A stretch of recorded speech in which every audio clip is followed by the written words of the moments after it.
What's going on, people? Eagle Talks Football. We're back again with another video. Today, what we're going to be doing is a show called North London Rivals.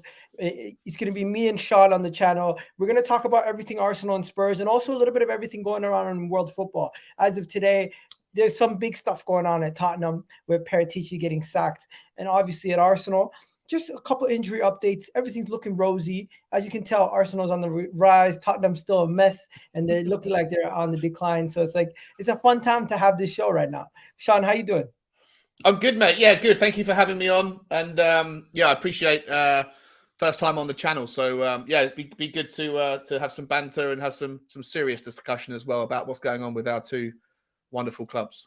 There you go. And as it's your first time on the channel, and you guys don't know, Sean's channel is called Spurs Talks Show. Am I wrong? Spurs Talk Show? Spurs Talk Show. Yeah, I don't know why there's an extra S there. It should be Spurs Talk Show, but there you go. Spurs Talk Show. and guys, Sean, just let the people know, why did you become a Tottenham fan? Because at what point I don't know. Did you pick to become a Tottenham fan? How did this happen? Where did you go wrong? Yeah, you know what the weird thing is, right? My dad obviously is a Tottenham fan, so he pushed it on me. But I remember I was about 5 years old, and my dad and my brother and myself and my uncle were playing a game of football in my uncle's house, and I remember vividly because my uncle was an Arsenal fan, and I was wearing an Arsenal. I think there's a picture of it somewhere in my house. It was me wearing an Arsenal me wearing an Arsenal shirt, and my uncle taking on my dad and my brother, and that was like the one and only time I think I ever had the chance to be in an Arsenal kit. And after that, my dad went, no, you're Tottenham, son. You're Tottenham. So yeah, could have gone a different way. Maybe I should have done. I don't know. But these days I bleed white, so I'm okay. Okay, there you go. There you go. So yeah, people, if you don't know, Sean's going to be on the channel. We're going to be doing this as much as we can on a weekly basis, hopefully. But it's going to be fun during the transfer window, because you guys don't do much but complain during the transfer window. Yeah, 100%, mate. I don't know what's going to happen this summer. We've got 8 players returning from loan, and whoever the new manager is, some of those players may be of interest, some of them won't be. But we haven't got a manager. We're not going to have a director of football probably in the next 24 hours. Our female team hasn't got a manager either. The club's in absolute disarray at the moment. And, there's still a lot to play for this season. So it's crazy. It's really, really frustrating. Hold up. So you're what? Yeah, your first team doesn't have a manager. Your first team doesn't have a director of football. Your female team doesn't have a manager. Yeah. What the hell is going on at Tottenham? I don't know. I honestly don't know. And it's all happened very quickly.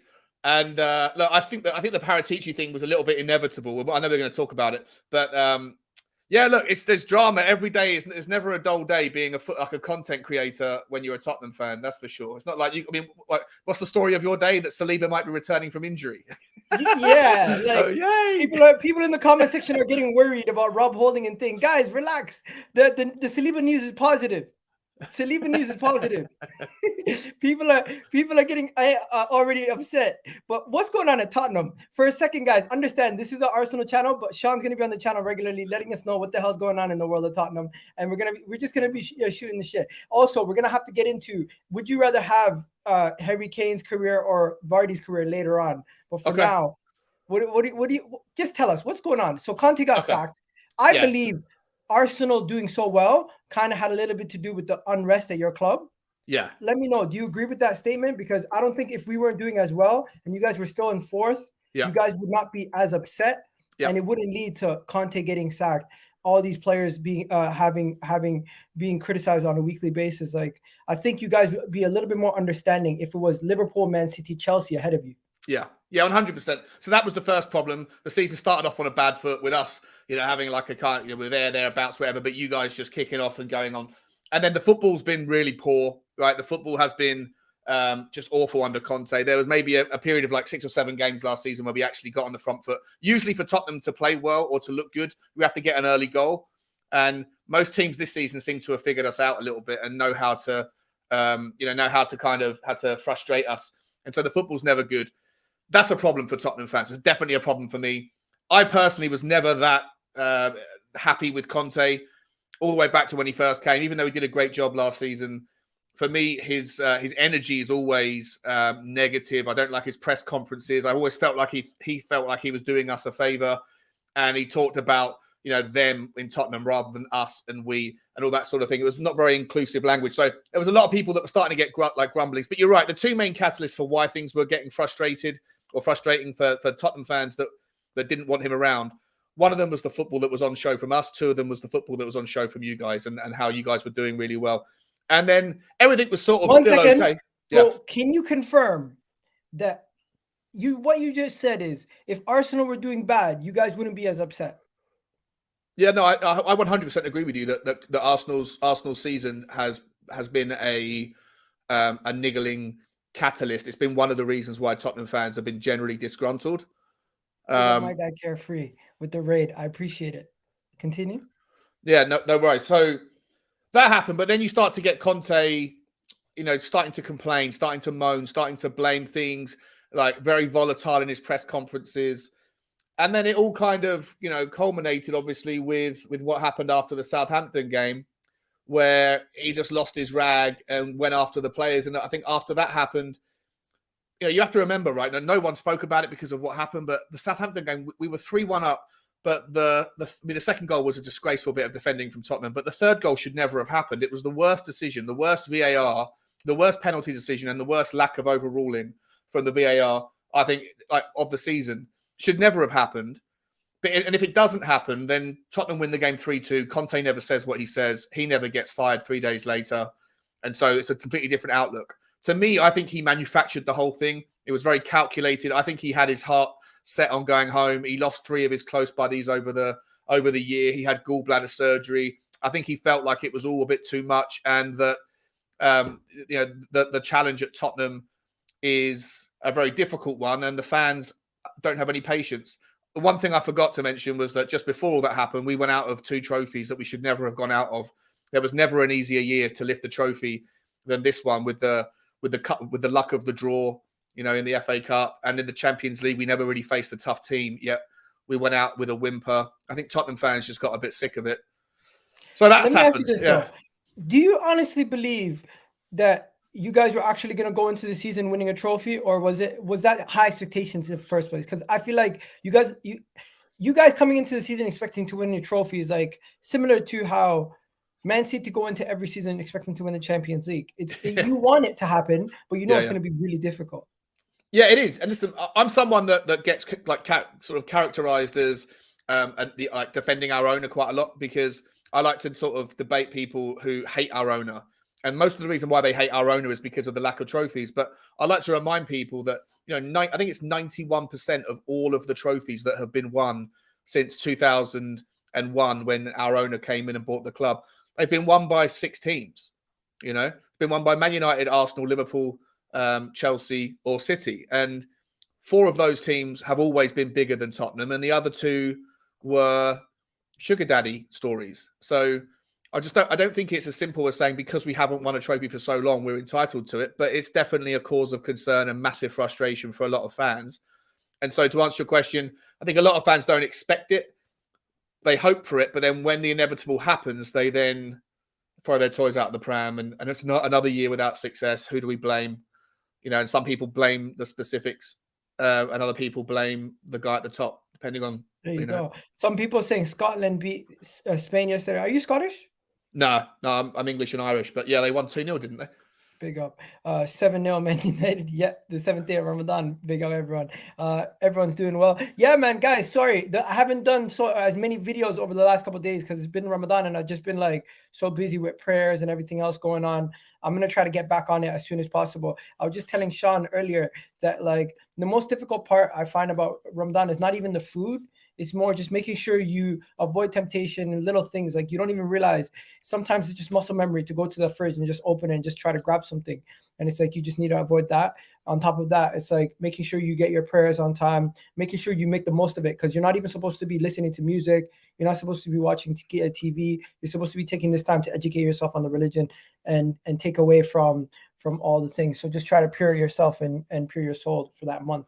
What happens if you do slip up? Do you have to kind of you try to make up for it throughout the rest of the year. So during this month is the easiest time to fast because everyone else is doing it. It's obviously there's not as much temptation because a lot of people around you are also celebrating it.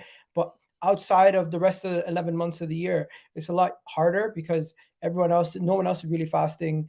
You might not be as strong on your religion. This is probably the easiest time to take advantage of everything. Yeah. Religiously, it's interesting what you just said there. You're celebrating it. So I thought it was like a sacrifice, but you're saying it's a celebration, right? Yeah, honestly, it's a blessing, and you want to take advantage of it as much as possible. It's almost like, let me give you an example. If you had an opportunity to be on your phone and make money from your phone, or get blessings from being on your phone, wouldn't you be on your phone as much as possible? Yeah. And how much do you already spend time on your phone? Like 20 minutes a day, right? More than that, yeah.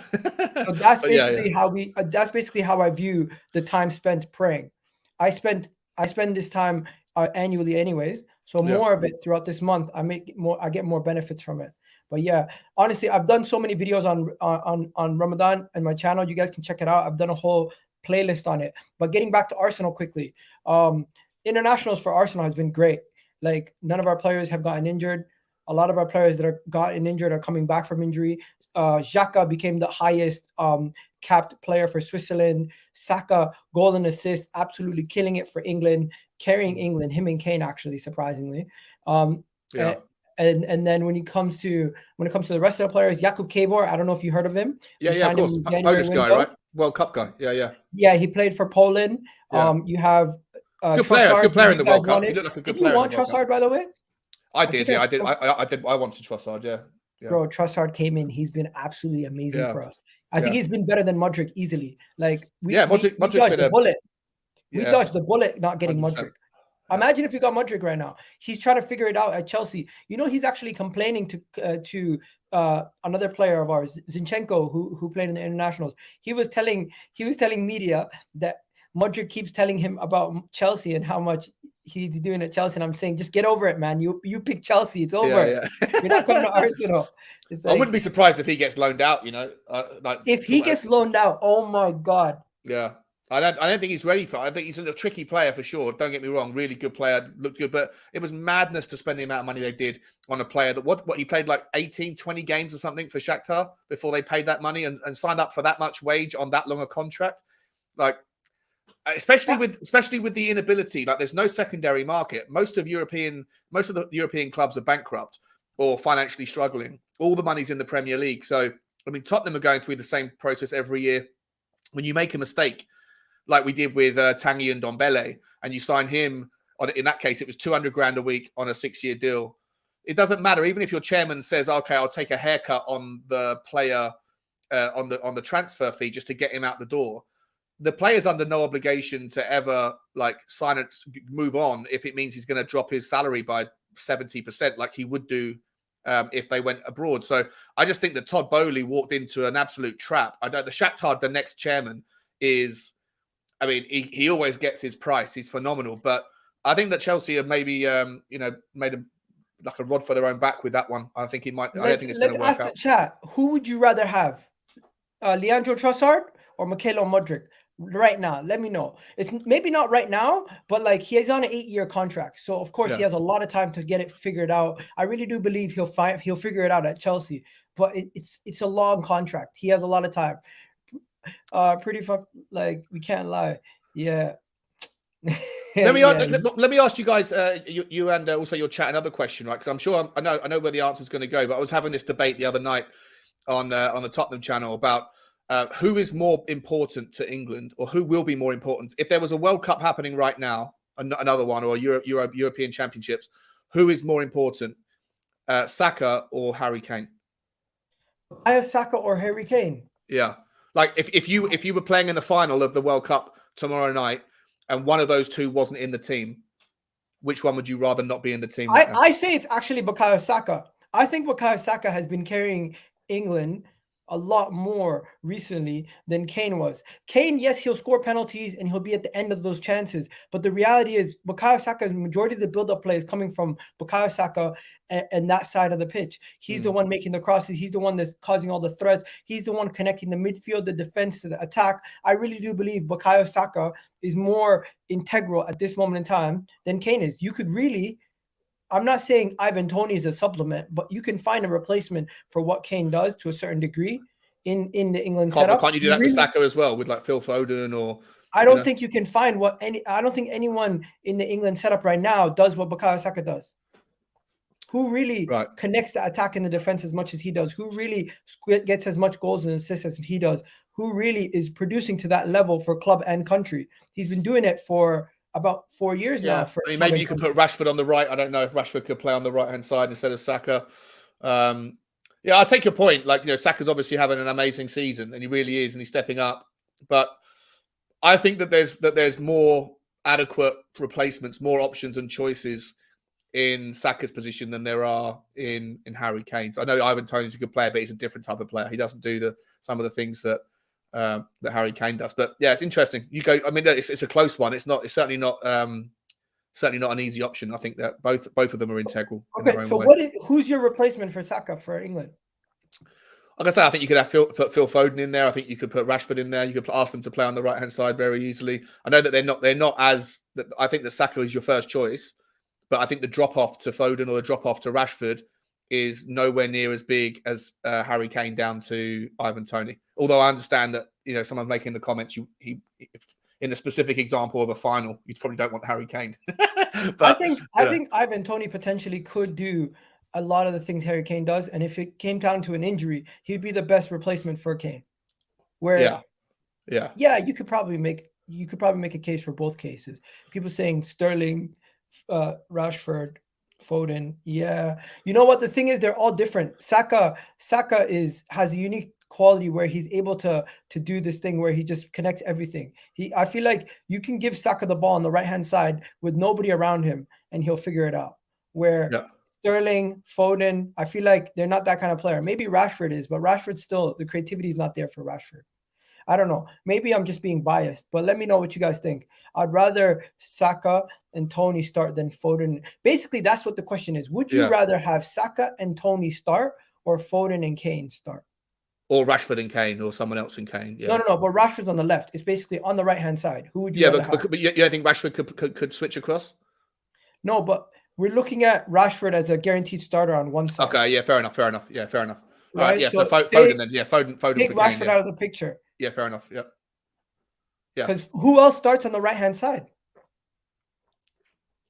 Yeah,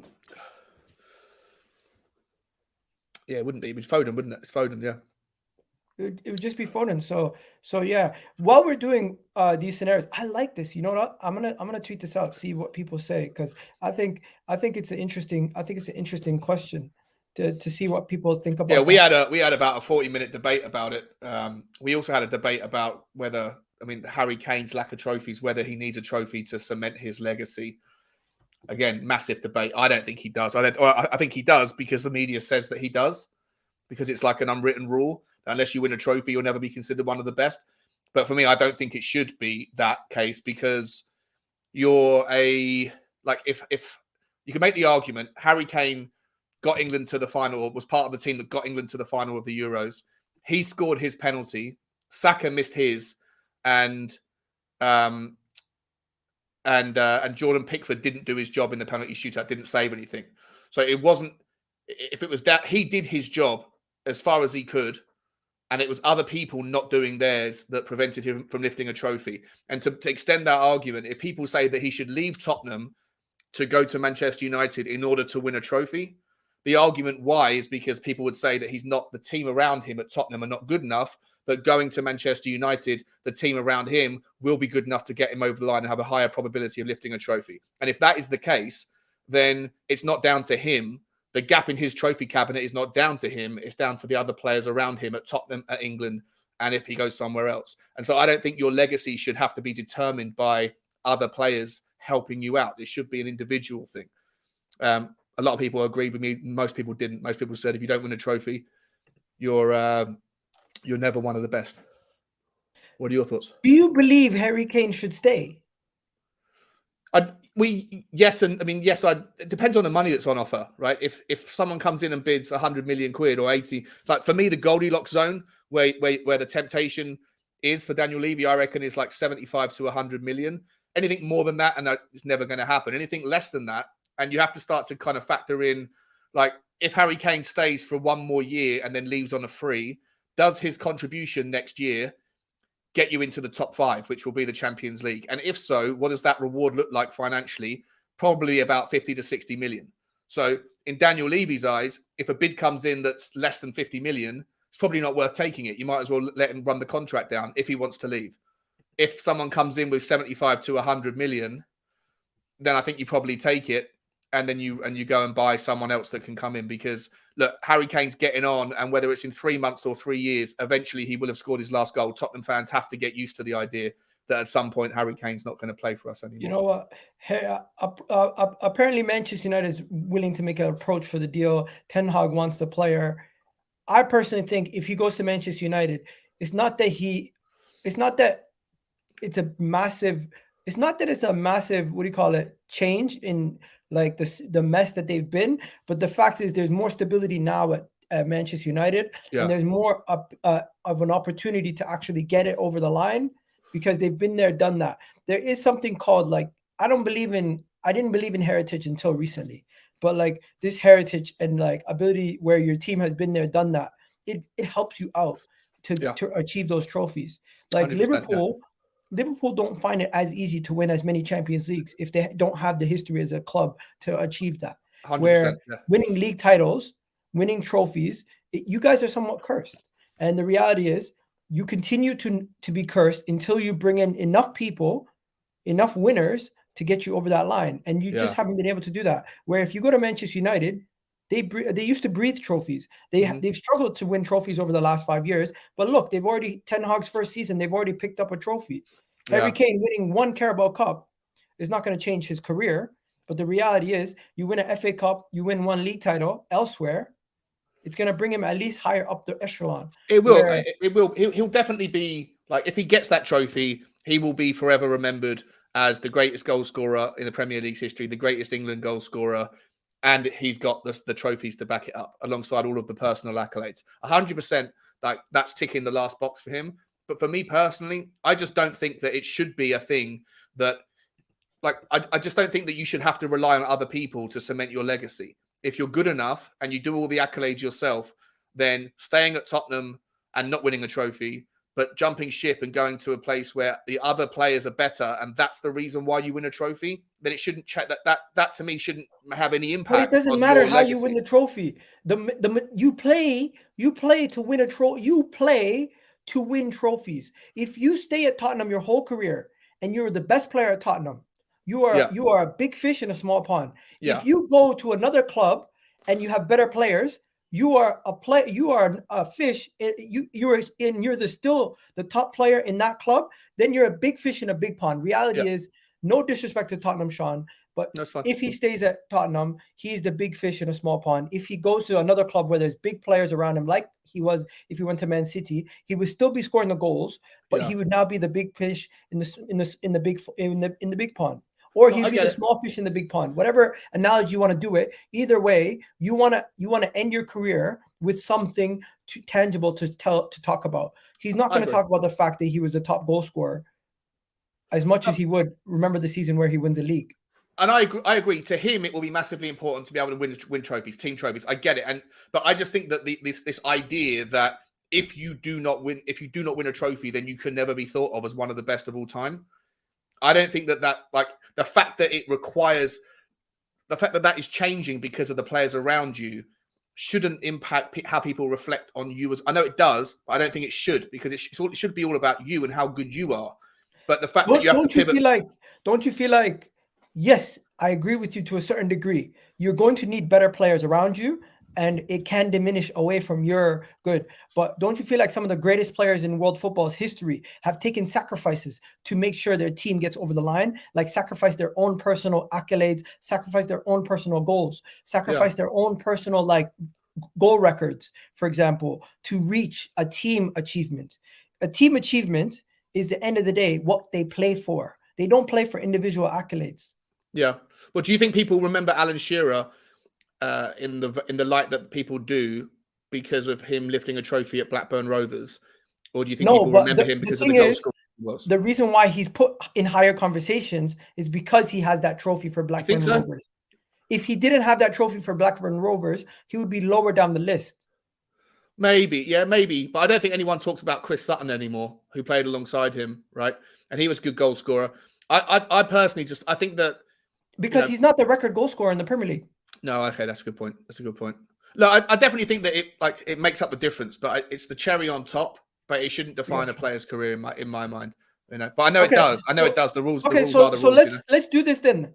Harry Kane or Jamie Vardy? What are you saying? Because you're who's the better player? That case already. Yeah, who's the better player, or who's had a better career, or what's whose career would you rather have? Laughable. I find it absolutely laughable. I'm not gonna lie that a lot of people actually are considering Kane. Some people I've seen Tottenham fans say it's disrespectful to make this comparison, but I don't think there's a better comparison. Like, one has the trophies, one has this guy went to jail. He was playing in League One. Then in a couple years' time, he was non-league. Non-league, all the way to the Premier League, wins the Premier League after staying up from a relegation battle, wins the FA Cup, wins a Golden Boot to match, plays for England. He's an absolute legend. Where he's a legend, but like, you know, it's a fairy tale story. But the question is, who would you rather be? Depends on because Harry Kane is clearly the better player, right? Like, infinitely better player. But Jamie Vardy has, you know, more accolades and more team events, and the story is more romantic. You could make a movie about it. No one's going to make a movie about Harry Kane's life, but you would make a movie about Jamie Vardy's. So it's a more of a romantic, you know, nuance. But I mean, it depends on what the question is. Whose career was better? Yeah, whose career is better? I don't know. I think Harry Kane playing at the very top for such a long period of time, for 10 years, being up there every year consistently, being the ultimate consummate professional. Depends what you prioritize. I understand people that would make the argument for Jamie Vardy. I do, because it is, like I say, it's a hell of a story. But just because it's a good story doesn't mean that it's the best career, if that makes sense. You know. So you're going with Kane. I think Kane's been more consistent at the highest level for so long. If he wins a trophy by the end of his career, for me, the argument's done. The only reason that you say Jamie Vardy right now is because he's won trophies. The argument is not about the fact. Imagine their careers are over, and one ends up becoming the England all-time goal scorer, potentially becomes the Premier League all-time goal scorer without winning any trophies, and Jamie Vardy ends his career like this without winning anything else. Yeah. Do you believe that Harry Kane's is still more a better career for you? Because for me, we play for trophies. We play for the stories, the nostalgia. Jamie Vardy will be remembered as a lesser player, but more of a legend because of the fact that he's won those trophies, and he'll be known as a better career. I don't think so. Okay, maybe not more of a legend. He'll be forgotten about in 50 years' time. No one's mentioning Jamie Vardy, but you know what? People will forevermore know the story of the guy who was the best player to never win a trophy, and it will be hands down Harry Kane. There's not another. What career would you rather have? The best player to never win a trophy, or the fairy tale story of Jamie Vardy? Well, again, like, it depends on what you prioritize as an individual. Me personally, like I said before, I think that whilst you're playing in a team sport, you should also be, you know, factoring in and figuring out you as an individual. If you need other teammates to carry you in order to win your accolades, then I think that takes a little bit of the shine off of your story. If Harry Kane was good enough to be able to drag Tottenham over the line, and maybe that's one of the reasons why you do knock him down a bit, is that he doesn't have that winner's mentality in the big moments. But over the course of 10 years, 15 years, he's been there time and time again, and done it at the highest level, you know, internationally and at the club level. And so I personally think that, irrespective of whether or not he goes down as the best player to never win a trophy, I still think people will remember Harry Kane's name far longer than they will Jamie Vardy's. And that, to me, is a legacy. Remember, the question is, whose career would you rather have? I would rather have Harry Kane's career. Yeah. Okay, fair enough. We're gonna end that segment there. People in the chat, let me know, whose career would you rather have? Would you rather have Jamie Vardy's career, or would you rather have Harry Kane's career? Personally, for me, I'm not gonna lie to you, I would have Jamie Vardy's career. I just think that career is more glory. There's more glory in that situation. If Harry Kane would have won the Euros, or he would have won at least something domestically, then we can maybe have more of a conversation. Yeah, the fact that he doesn't have that to add, you can't really do so. Now, people in the chat, some people say making jokes about Harry Kane, Audi Cup. People saying Jamie Vardy had one more season banging goals. He would be 120. Yeah, I don't know if he's going to be able to do that. Origi has more memorable his career than Kane. You know what? Origi's won the league and the Champions League. Would you change Origi's? No, that's the thing. That's the thing, right? You know, you can type into Google like the 10 most ridiculous players to have won the Premier League, and some of the names on there. Like I said, I don't think that a Premier League. Maybe it's different with Vardy because he was so instrumental and integral to the Leicester City Premier League and FA Cup winning story. But like, there's obviously players that have got, you know, several Premier League winners medals that never kick a ball or whatever, that are second or third choice goalkeeper for Manchester City. And, you know, I don't think you should just compare players' careers on how many trophies that they win.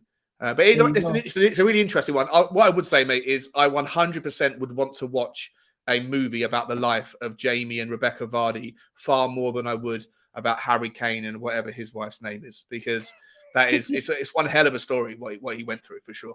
Okay, so this story came from a West Ham YouTube channel / website, the West Ham World. They said that Declan Rice and Lucas Paquetá in a £120 million deal, as Lucas Paquetá still dreams of joining Arsenal, and Arsenal are currently favorites to sign Declan Rice. Now, the rumor coming out about Declan Rice is no longer a rumor. I feel like this is confirmed. I feel like it hasn't happened yet, but it's going to happen eventually. It's going to be a move that we get done in the summer, where Lucas Paquetá, I don't think that's going to happen, my friend. I think realistically, if we do make a move for a West Ham player, it's going to be Declan Rice, and Paquetá is going to stay. I don't think we're going to get both of them, and I don't think we want both of them. Yeah, to be honest. Paquetá, like, I don't think he's. I think he's flattered to deceive a lot. He's a good player, but I don't think he's been anything spectacular, has he? Fair enough. I think Paquetá, he's Brazilian. He has the Brazilian flair. He did a couple tricks and flicks here. Honestly, I'm not too particularly fond of him myself. I think he's a good player, but is he worth us going and spending a lot of money on now that he's at West Ham? Because he's going to cost a lot of money. I don't think so. Bruno Guimaraes, on the other hand, at Newcastle, different type of player. He's absolutely revolutionized that Newcastle midfield. Yeah, that is the kind of player every team wants in their system. I think that the biggest draw of all midfielders this year would be Palhinha from Fulham. I think I think that guy's spectacular, and I think he's going to go to a big club. Palhinha from Fulham, João Palhinha. He's going to end up at Liverpool, I think. I think he's absolutely phenomenal. I think he just a different Fulham or a different team. Vibes. What is it? I just think he's a bit of he's aggressive. He's composed. He's got vision. He's got 2 feet on him. So he's a little bit more experienced, also. Yeah. But also, I just think he's a leader on the pitch. He like when he's in the pitch, Fulham just step up and become a good team to watch and a successful team. And when he's not in the team, Fulham go back to being, you know, very bang average. So yeah, I think they've got an absolute winner with him. I can't imagine he'll stay there for too much. People are asking, how is it confirmed? Oh, didn't you see the video with Zinchenko, my friend? Take a second, look at this. Are they is that just hug Declan Rice at full time? But did he ask him, are you joining Arsenal? And to me, it looked like Declan Rice said, we'll see. Let me know if you see what I see. Take a second, look at this. It did not look like he said that. Anyways, honestly, nothing's confirmed. Nothing's done until the summer. I know that. I'm just joking around, guys. Relax. But there's so much news about this kind of signing. You know, when there's so much news about a signing, the summer before it even happens, that you know there's legs to this story. Like, we know there's massive legs to the story. The Athletic reported about it. Everybody has reported about it. So we will see if it's done. And we're also hearing rumors today that Arsenal favor themselves over Chelsea, Manchester United, and other rivals on getting Declan Rice. So yes, Chelsea might be interested in the player, but the reality is, I've heard from people who know Declan Rice that he's more interested in joining Arsenal at this moment in time than he is to Chelsea, because of the stability of the club and the fact that he understands that where the direction of the club is headed. Where Chelsea, it's kind of like, it's unknown what's going on with Chelsea. They could be in a situation where they're trying to figure it out for a couple of years, and he doesn't want to join that. Let me ask you this, right? So Declan Rice is probably what, 100 million quid? Yeah, something like that, give or take. And you're also looking at a striker, right? I think you're front of the queue for that Rasmus Højlund fella from Atalanta.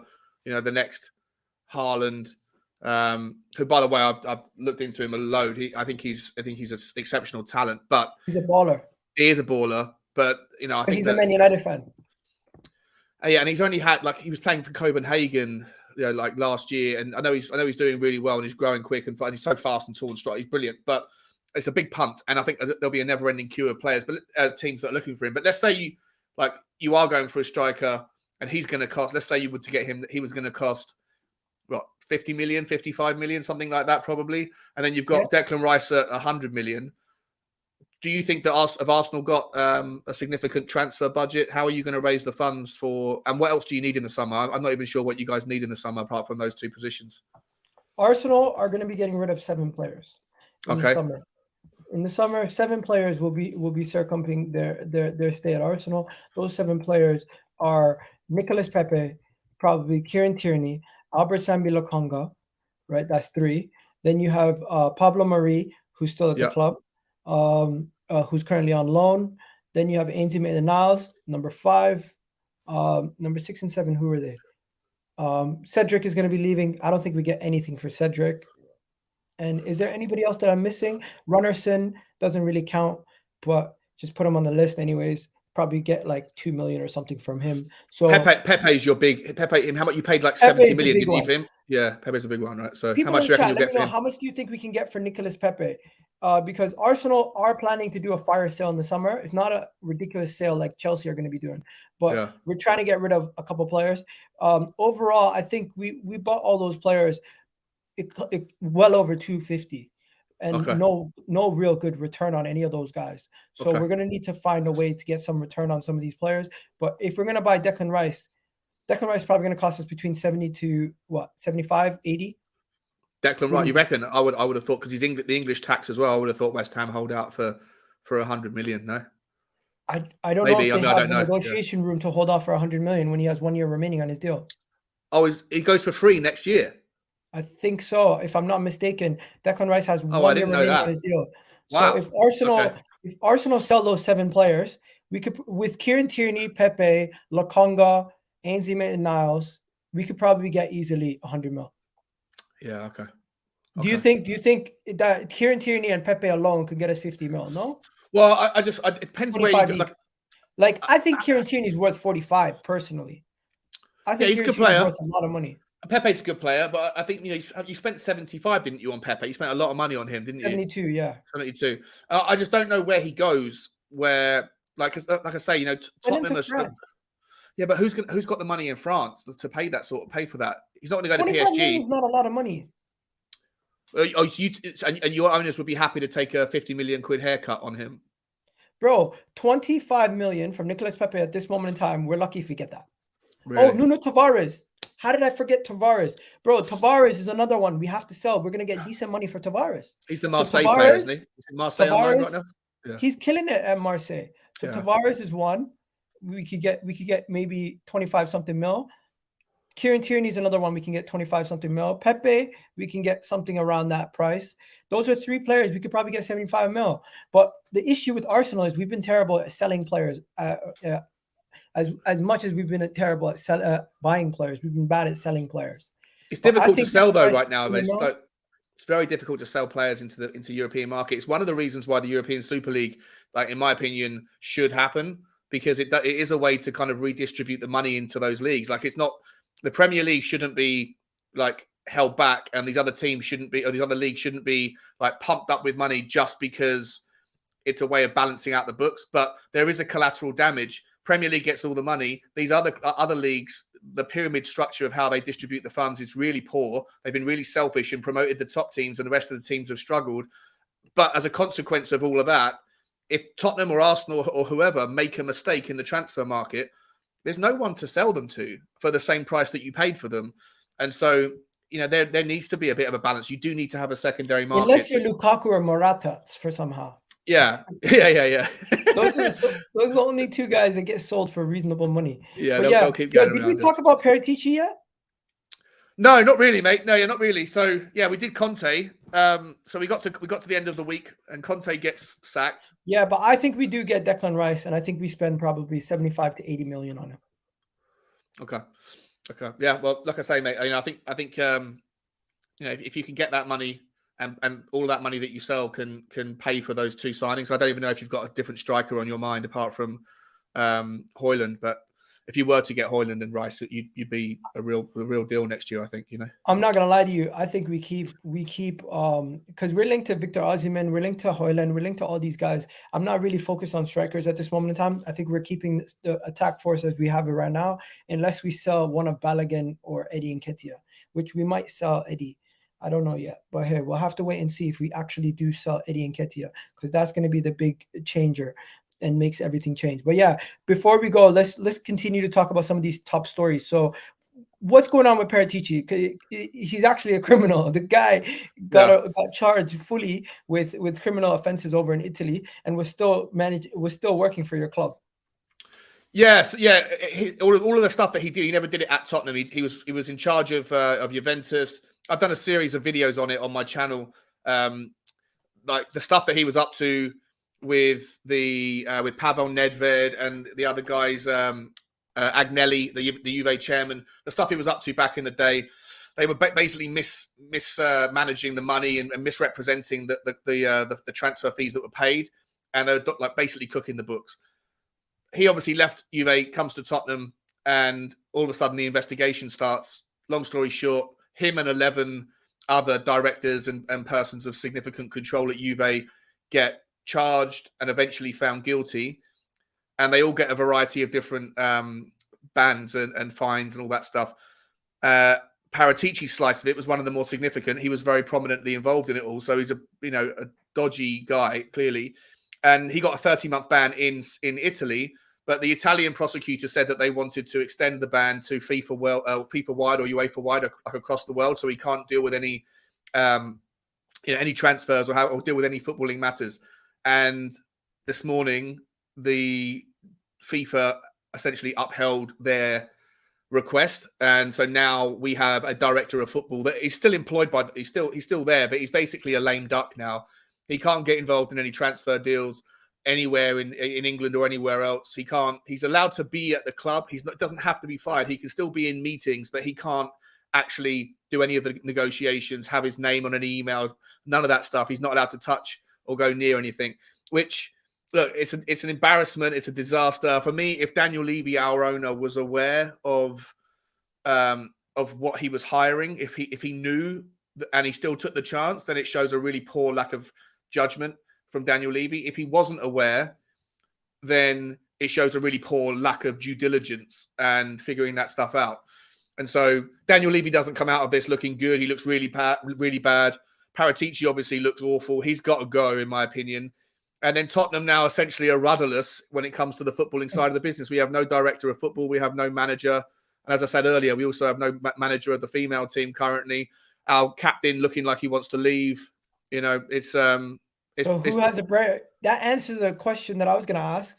Who has a brighter future, Arsenal or Tottenham? Yeah, it's pretty obvious to me as well right now. Like currently, it's 100% Arsenal. Everything's going in the right direction for you, and we're trapped in the mud. And but you know what? Like, out of adversity, mate, there comes opportunity. And I think that what a lot of Tottenham fans would like to see now is there to be a clear vision and like a plan of action that I hate to say it, you're right. It could be a blessing in disguise, in the sense that Paratici's gone. Now you have somebody who you can bring in who can actually change the whole ether of the club and fix things from top to bottom.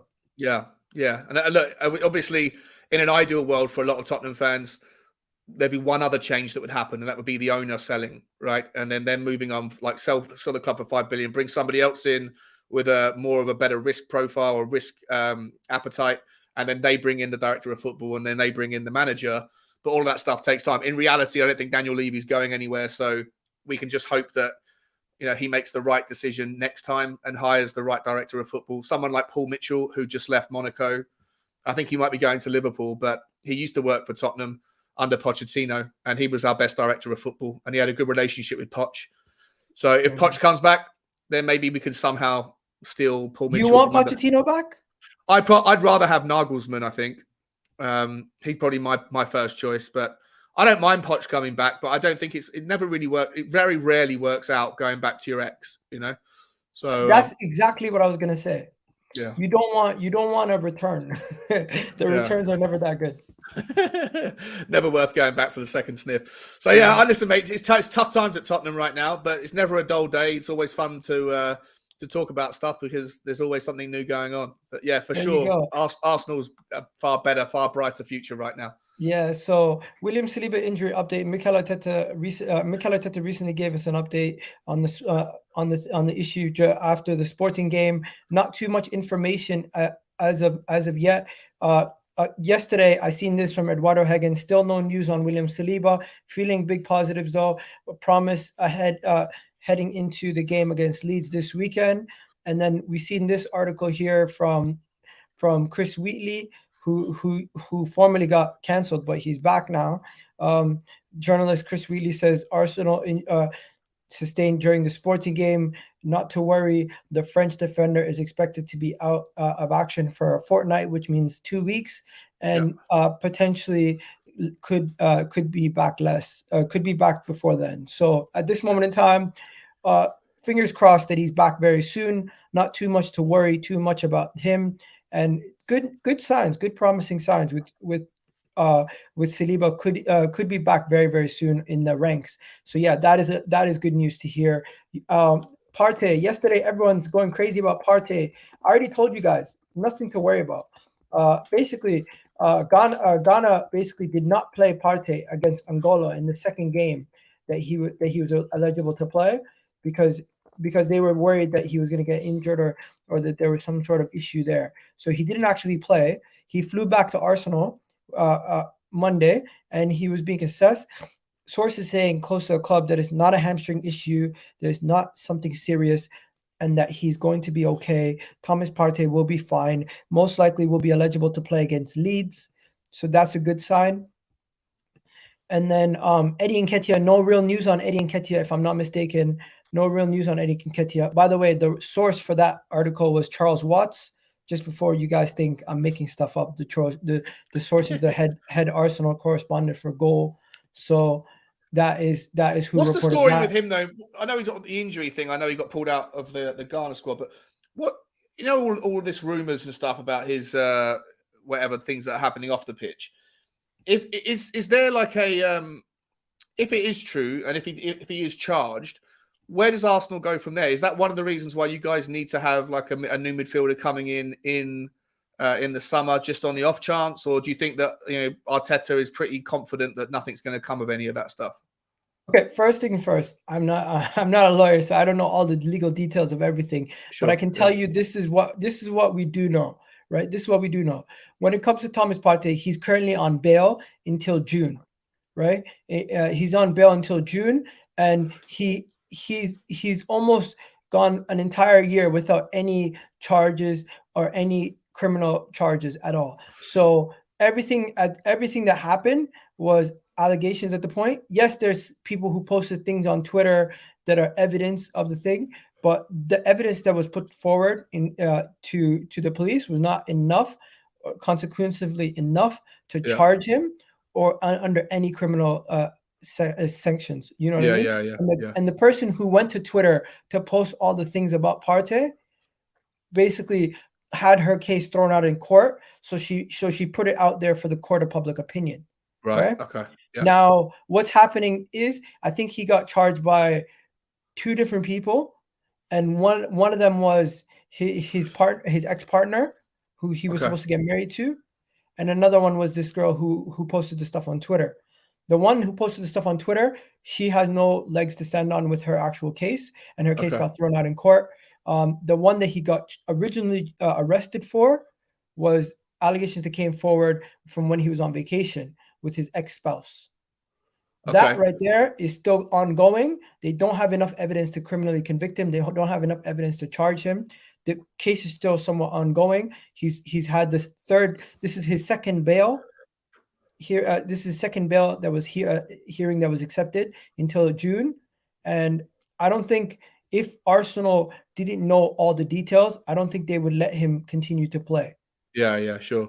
That Seems weird though. If it was alleged to have happened when he was overseas, you'd have thought that the police overseas would deal with it, right? And also, everyone keeps saying suspend Partey, don't let him play, don't do this. The reality is, it's completely different from the whole Greenwood situation. Greenwood situation, you can hear his voice, you can see footage, you know that's him. Where Thomas Partey, everything is alleged, or everything is somewhat hearsay, and the articles are not even putting his name to the thing. They're not even saying it's him. Yeah. It's so unclear. So in the gray area that they're not even able to put his name to the articles that they're writing. So when you see Guardian articles, when you see Mirror articles, when you see all these articles about alleged issues that have happened, they say Premier League international star, they say Premier League star, they say what else do they say? Premier League player on bail for rape allegations. They don't actually put pen to paper to say it's him. Yeah. So that's what makes me think, like, if this is more serious than it is, I hope he gets criminally convicted and everything else. But at the same time, I hope he didn't do it, because I don't want somebody to be affected by it. Yeah, 100%. Because if he did do it, it would be the worst case scenario. Because everyone is people who I honestly, I hope that there's no Spurs fans in your circle that do this, but people who are point scoring, hoping that he gets charged or arrested, don't realize the ramifications of what they're hoping for. No, of course not. Everyone just wants justice, don't they? Like, if it's true, he should be punished. If it's not, then the girl who made it up should be, if that's the case. But of course, it will all figure itself out. But what I do find is remarkable is to be able to play to the level that he plays and the standard that he keeps of himself on the pitch this season, with all of that hanging over your head. I don't know if many people could maintain, keeping their eye on the ball, if you like, and doing their job with all of the stress of the unknown of that kind of stuff in the background. But yeah, he's a fantastic footballer. And look, that's the question. The reason I asked the question was, like, if something was to materialize in the summer and it was to be taken further, would Arsenal would need to go and, I mean, Jorginho's not going to fill his boots, right? So you need to go and get someone else in, right? 100%. If there was a situation where something did happen to him, we would, but I don't really believe it's going to escalate to that level at this moment in time, because there hasn't been any new evidence coming forward. As soon as there's new evidence, then maybe. But until there's new evidence, I don't think anything's going to change. Fair enough. When it comes to this is why I need someone else on here, because the hard hitting questions, honestly, I've been avoiding speaking about the whole topic, because I just felt like it's never really any new information. It's always just hearsay. Yeah. Listen, I was just asking because I'm not attached to the story, obviously. So I thought I'd ask, but yeah, I totally makes sense not to speculate if there's nothing. Here you go. Let's look at some of the Arsenal kits. This is the Arsenal third kit, apparently French kind of edition with the red and white and blue. That's nice. Quite like that. This is the third kit. Is it leaked, or is it legit, or is it just rumored? It's not official. It's leaked, but like it looks kind of real. Then you have this is the Arsenal yellow kit. Yeah, looks like a I'm not gonna lie, I'm not too big of a fan this year. I don't think they did the best they could. The last couple of years they made them really nice. This year don't look that good, man. I'm not a fan of that home kit. I'll tell you what, that away kit, the yellow one. Look, I'll say this as carefully as I can. The color of your skin will either make that shirt look awesome or look terrible. If I was wearing that with my pale, pallid complexion, because I'm super white, I would look absolutely ridiculous. But it looks like a highlighter pen. It's a nice. I like this. I don't mind it. I think it would look good on, like I say, on some people, not so good on others. I hate the home kit, but the third kit looks awesome. That home kit looks awful. Ugh. You don't like the gold? I think the gold is to commemorate the league title win. Oh, is that what it's for? Is it? We'll have to see first. Let's get that over the line first. Oh, man. We're going to win the league, man. Stop it. What do you mean? I don't know anything, mate. I don't know anything. I've still got those clips, buddy, from when we were on One Touch TV. I've still got those clips. Do you have the clips of you saying you're going to do something at the beginning of the season? Yeah, no, I've got the clips from the same show, I think, saying that I think I had a £50 bet or something with Kunle, saying that Tottenham will finish top 4. So it looks like I'm going to have to hand that money over at some point soon. Okay. Good times though. Some Good people fun. saying they like the yellow kit. Also, let's just give some credit to the legends of the game, man. As you can see here, Sir Alex Ferguson and Arsene Wenger were both inducted into the 2023 Premier League Hall of Fame together. It's only right that these two legends who battled with each other on a regular basis are inducted together into the Premier League Hall of Fame, as they should be. I honestly do think it was destined for them to be inducted together. Yeah, 100%, mate. That was the best managerial battle, wasn't it? There was nothing anywhere close. There hasn't been one anywhere close since either. I'm not sure there will be. Fair play to them. I'm surprised it took this long to get put in there. I would have thought they would have been in there a long time ago. I think they were just putting players in first. Now they realized they should put managers in. I think it just took them a little. It took them a little longer to put managers in. So who won more trophies during their time when they were managing at the same time together? I'm sure Alex Ferguson won more trophies. Alex Ferguson won more trophies, but let's be honest. The only people who gave him a challenge were Jose and what's it called, Wenger. Yeah. No one else really gave him a challenge. Yeah, 100%. 1 second. Are Tottenham's jerseys leaked? There's rumor. I haven't got them to hand. I seen a leaked Tottenham kit, and I was actually laughing because it looked hilarious. It's basically the one I've seen. But there's not so much you can really do with a white shirt, right? Like, so they always try and make it unique. But this time they've just put this like little blue. If it is the same one, it's just like a little blue kind of ring around the head hole, and it looks very much like I think the kit from 2000. Put scribbles on it. Yeah. Oh yeah. If that's the same, yeah. God, awful. It's terrible. Scribbles isn't it? on your kit. Yeah. Yo, I'm not gonna lie to you. Tottenham's kits are just hideous sometimes. Looks like stadium panels. Yeah. What are they doing? I don't know. Do you know what though? I wish that Nike or that Tottenham would outsource as a competition. There's so many Tottenham fans that go. You can go on those websites where you can create your own kind of your own mock-up kit. Some of the ones that fans have sent me look absolutely awesome. I think that the fans should be able to participate in a competition, and then the winner gets selected, and then Nike go and make that. Rather than doing this nonsense all the time. It's rubbish. Really boring. Oh my god! At least it looks a little bit better here on the dummy. Yeah, it doesn't look as bad. I don't like it. I'm not a fan of it. What the hell is wrong? I don't know, man. I think your kit makers, Nike, they just shut up. They just give you guys hand-me-downs. Like, they don't really take too much effort on lazy kit design. Also, another thing, I said I wouldn't get the yellow shirt because of my complexion. I never buy white shirts. I never buy Tottenham home shirts because of my weight issues. I always look, it doesn't do anything for your curves when you're overweight. So, yeah, I'll wait for the third kit or the second kit, see what happens. Damn. Okay. Also, I don't know if you know, but Arsenal got charged for having a fight with two Arsenal a data analyst in Arsenal's backroom staff got into a fight with the Aston Villa data analyst. No, I didn't hear this. No, crazy story. So this guy right here is getting charged by the FA for fighting in the press box for over celebrating. Really? Do they have a video of it? Yo, you know what I tell you? Arsenal get charged for everything. We get charged for everything. So Arsenal and Aston Villa are both getting charged for a bust up in the press box over this guy over celebrating the winner versus Aston Villa. Wow. Well, the one where Jorginho smashed it, and hit the guy on the back of the head, hit Martinez. Jorginho scored, hit the back of the head, went in. So yeah, this is nuts. This is nuts. Like, I'm telling you, they're out to get us, bro. You know when I say conspiracy theories, I honestly believe the FA are just finding new ways to charge Arsenal. Like, it don't make sense. But it doesn't surprise me to hear that Arsenal were over celebrating. Like, some of the scenes this season, every time you win a game, you're celebrating like you've won the league, and you probably will win the league. I hope you don't, but we're gonna win the league, man. Come on. Be honest. Well, how many games? So you've got Leeds up this weekend, and then you're saying that there's you're going to miss Saliba for 2 weeks, right? So how many games does that include? So you got Leeds. Who have you got after Leeds? Basically, it was a verbal altercation. It wasn't physical, but still, they deemed it inappropriate.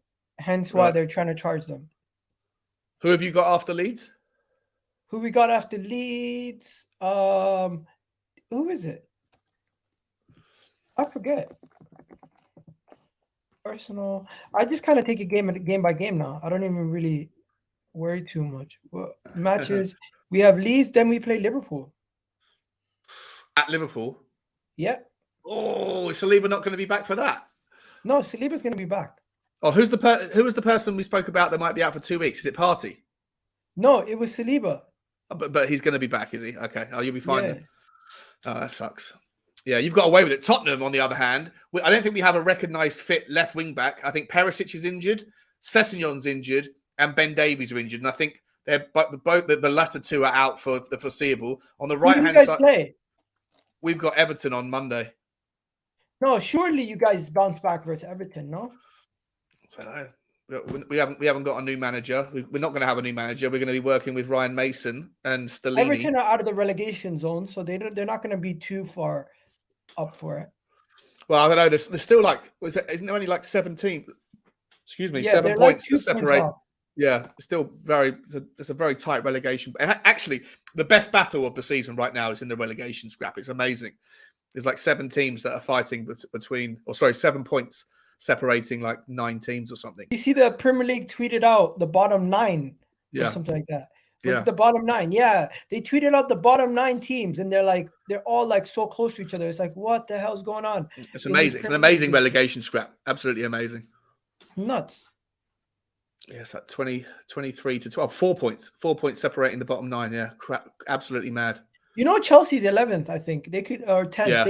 They could get sucked into this. No, I think they're miles up ahead. Like, I think there's only like 2 or 3 teams that have basically got nothing to play for. Aston Villa, Chelsea, and arguably probably Fulham. I was sure that Nottingham Forest was going to get relegated. I was so sure that they were going to get relegated. They might still do. I'm shocked that they're out of the picture. Yeah, I don't know who's going down out of those teams. I think Wolves are too good. I think Everton will be okay. I'd imagine Leeds will be okay. I think Leicester will be okay. Bournemouth, Southampton, West Ham, and Forest. I think pick 3 from those 5 teams, I'd say. Yeah, maybe Leeds as well. Actually, in the chat, let me know who gets relegated. I'm not gonna be able to even select who gets relegated. I think it's too tough to pick. Yeah. It's to see Leicester in 17th is mad because they're a much better team than that normally. But this season, Jamie Vardy's finished, and it's just basically James Maddison and Cho. I like Harvey Barnes. I think he's a brilliant player. I think he's a really, really, really good player, Harvey Barnes, on the left-hand side, up the top. And I have Bournemouth, Nottingham Forest, and Southampton getting relegated. You've got Forest, Bournemouth, Southampton. Yeah. Because look at Nottingham Forest's goal difference. Yes, it's a really good point. Goal difference might very much come into it. Yeah, I think West Ham easily get out of there. Leicester easily get out of there because of the goal difference. Yeah. And it comes down to those 3 teams that have the 20-something plus goal difference. Yeah. Yeah, man. You see? So much to watch. Southampton, Bournemouth. This is the first time Southampton's going to go down in how long? Yeah, and you know what? They've got a lot of good players that people would like to do. James Ward-Prowse. They got their goalkeeper, Bazzuno. I think he's brilliant. He's a youngster. James Ward-Prowse was linked to Liverpool today. Was he? Yeah. Well, if Southampton go down, then he's definitely leaving, isn't he? He's the perfect Tottenham player. Like, yeah, I love him at Tottenham. Love him at Tottenham. Yeah, I think he's the perfect Tottenham player. He's too good for the rest of the Premier League, but he's not like he's not good enough for the top 4 or for most of the top 4 teams, but he's good enough for Tottenham. No, because I think there's a different level of like. I don't think you guys go for like the most technically gifted players. I don't think you guys go for the most hard-nosed, rugged players. You guys kind of go for those players that are in between, and he's kind of there. Yeah. But you know what? Tottenham draw an amazing amount of free kicks in dangerous areas. We just don't have a free kick specialist. James Ward-Prowse coming in. I reckon he could get 10 goals a season. Call me crazy. Your replacement for Harry Kane is also Ivan Toney. Yeah, I think it might be. I think it could easily be. Yeah.